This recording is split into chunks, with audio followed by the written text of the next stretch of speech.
Men seni төрөдүm, men seni бактым, men seni кийинтим, men seni мектепке бердим, men seni деген сөздөр бул жөн гана милдет кылуу болуп эсептелет.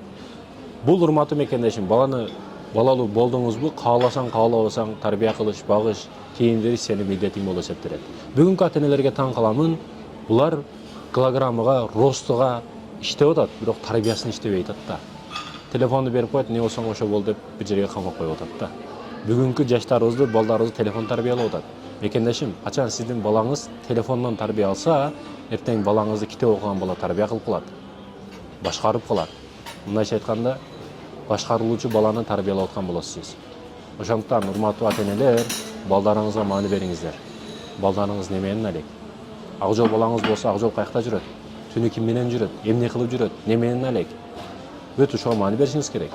Ата-энеден сурасаң, достору менен жүрөт да деп коет. Достору менен не кылып жүрөт? Достору кандай балдар? Нас чегер балдарбы, сигарет чегер балдарбы?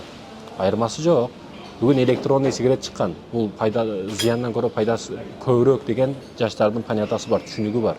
Ошол сигаретти өтө көп жаштар чегип атат. Бул билесизби, жөнөкөй сигареттен дагы зыян. Күнөөсү андан дагы көбүрөөк күнөө.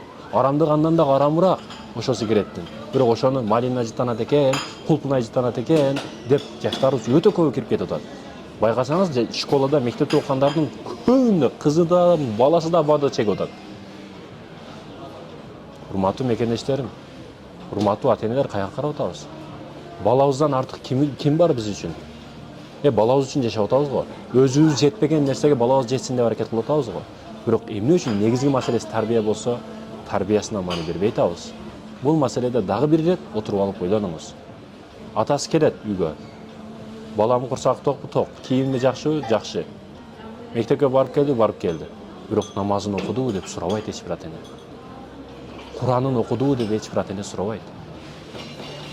Ошондуктан да бүгүн төшүбүз ачка, курсагыбыз ток замандабыз да. Өкүнүчтүүсү ушундай.